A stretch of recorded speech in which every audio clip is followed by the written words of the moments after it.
தாக உத்தரமேரூரிலிருந்து கவிஞரும் எழுத்தாளரும் விமர்சகருமான என் ஜெகநாதன் ஐயா அவர்கள் நச்சிந்தனையோடு இணைந்திருக்கிறார். வாருங்கள் ஐயா. உலகெங்கும் உள்ள தமிழ் உறவுகளுக்கும் ஜெர்மனி தமிழறி வானொலிக்கும் நேயர்களுக்கும் திரு நைனை விஜயன் அவர்களுக்கும் திருமதி சசிகலா நைனை விஜயன் அவர்களுக்கும் என் வணக்கம்.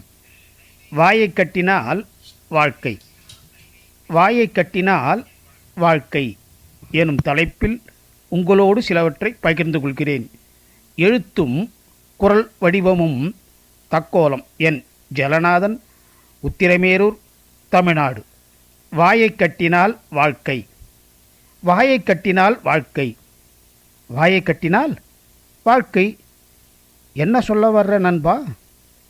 வாயை கட்டிவிட்டால் வாழ்க்கை என்றென்றும் நலமாக இருக்கும். என்னப்பா சொல்கிற? வாயை எதால் கட்டுறது? அதற்குன்னு கயிறு ஏதாவது இருக்கா? அறிவு என்ற கயிறால் கட்டணும்.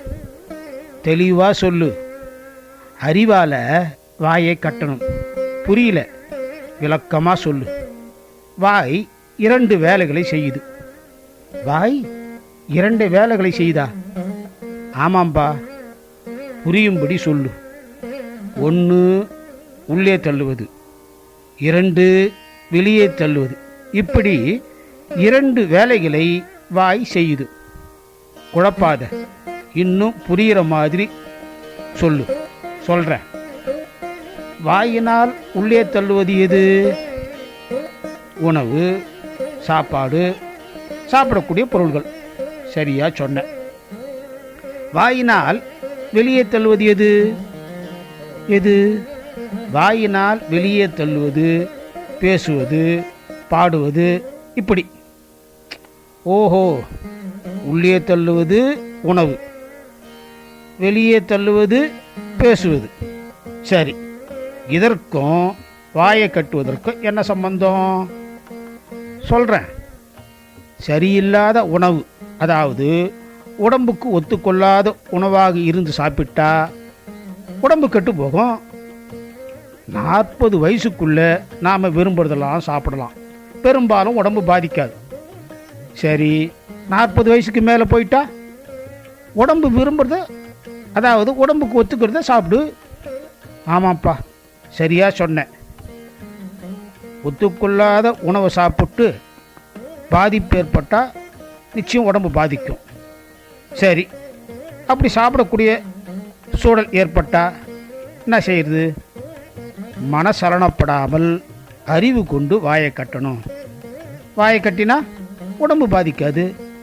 சரியாத்தான் சொல்கிற.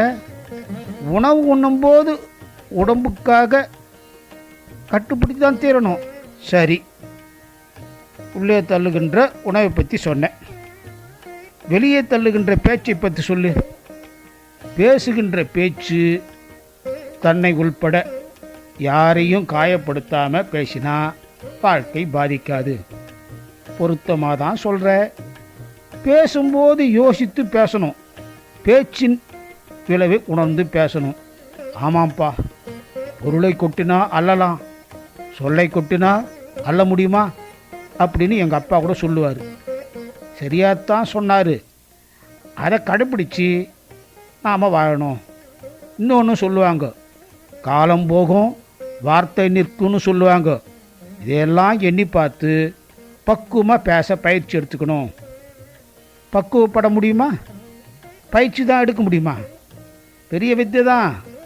பேசுகின்ற வார்த்தையால் பாதிப்பு ஏற்படாதவாறு தேவையில்லாத பேச்சை பேசாமல் அறிவு கொண்டு வாயை கட்டினால் பேசும் பேச்சால் பாதிப்பு ஏற்படாது. வாழ்க்கை நலமாக இருக்கும்.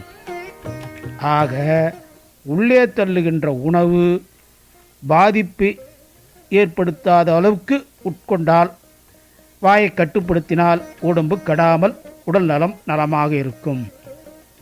ஆமாம், அது மட்டுமில்லை, வெளியே தள்ளுகின்ற பேச்சும் சரியானபடி இருந்தால் மனக்கஷ்டம் ஏற்படாமல் மனநலம் நலமாக இருக்கும். வாயை கட்டினால் வாழ்க்கை, சரிதானே? வாயை கட்டினால் வாழ்க்கை சரிதான். அடுத்து சில விடயங்களை உங்களோடு பகிர்ந்து கொள்கிறேன்.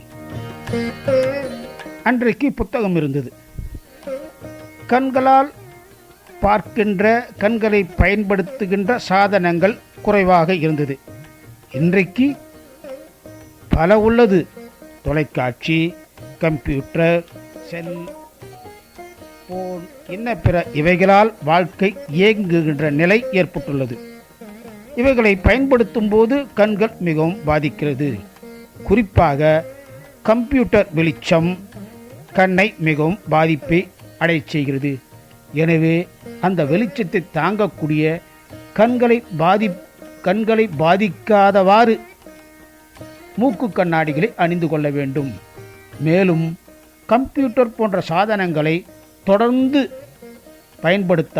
செயல்படுத்தாமல் 40 நிமிடத்திற்கு ஒரு முறையாவது ஒரு 5 நிமிடம் அல்லது 10 நிமிடம் கண்களுக்கு ஓய்வு கொடுக்க வேண்டும். ஓய்வு கொடுக்கும்போது எழுந்து நடங்கள், கண்களை கழுவுங்கள், கண்களை மூடி திறவுங்கள், கண்களை மூடிக்கொண்டும் இருங்கள். கண்களுக்கு ரீசார்ஜ் செய்தது போல் புத்துணர்ச்சி ஏற்படும். இப்படி செய்து பாருங்கள், நிச்சயம் கண்கள் பாதிக்காது, பலன் கிடைக்கும். செல்லாலான உடம்புதான் என்பதை நிரூபிக்கும்படி செல் எல்லோரிடமும் உள்ளது. செல் இல்லாமல் இப்போது செல்வதே இல்லை. காலை 10 மணி வரை முடிந்த வரையில் அவசியமானவையாக இருந்தால் மட்டுமே செல் மூலம், அதாவது அலைபேசி மூலம் பிறரிடம் தொடர்பு கொள்ளுங்கள். ஒரு முறை ரிங் செய்த பிறகு எடுக்கவில்லை என்றால் மீண்டும் போன் மூலம் அழைக்காதீர்கள். நீங்கள் அழைக்க இருப்பவர்கள் ரோட்டை கிராஸ் பண்ணலாம், பஸ்ஸில் ஏறிக்கொண்டும் இருக்கலாம். உணர்ந்து பார்த்து உடனுக்குடன் போன் மூலம் அழைக்காதீர்கள். 2 வீலர் போன்ற வண்டிகளில் பயணித்து கொண்டிருக்கும் போது போன் வந்தால், அலைபேசி அழைப்பு வந்தால் எடுக்காதீர்கள். பேச வேண்டியதாக இருந்தால் வண்டியை ஓரமாக நிறுத்திவிட்டு பேசிய பின் வண்டி ஓட்டுங்கள். வண்டி ஓட்டிக்கொண்டே பேசாதீர்கள். நீங்களும் பாதித்து பாதையில் பயணித்து கொண்டிருப்பவர்களையும் பாதிப்பை ஏற்படுத்தாதீர்கள். பொதுவாக அறிவியல் சாதனங்கள் ஆக்கப்பூர்வமானதுதான். சரியானபடி பயன்படுத்தி கொண்டால் அறிவியல் சாதனங்கள் ஆக்கப்பூர்வமானதுதான். சரியானபடி பயன்படுத்தி கொண்டால் என்பதை உணர்ந்து செயல்படுவோம் என்பதை மனதில் பதிப்போம். வாய்ப்பளித்த ஜெர்மனி தமிழறி வானொலிக்கு நன்றி, வணக்கம். தக்கோலம் என் ஜலநாதன், உத்திரமேரூர், தமிழ்நாடு, சங்கத்தமிழ் இலக்கிய பூங்கா. அவர் கவிஞர், எழுத்தாளர், விமர்சகருமான என் ஜலநாதன் ஐயா அவர்கள் இணைந்து நல்ல பல தகவல்களை தந்தார். வாழ்த்துக்கள் ஐயா. மீண்டும் இணைந்து சிறப்பியுங்கள். நன்றி, வணக்கம். நீங்கள் கேட்டுக்கொண்டிருப்பது காலை கதம்பம். இது தமிழருவி வானொலி, ஜெர்மனி. என்னையாவேல் முருகா, என் தவமே நீதானே, என்னையா மால் மருகா. தணிகை மலையோனே, என்னையாவேல் முருகா, என் தவமே நீதானே, என்னையா மால் மருகா. சரவண பவகுகனி, என்னையா ஷண்முக வடிவேலா. இன்றைய காலை கதம்ப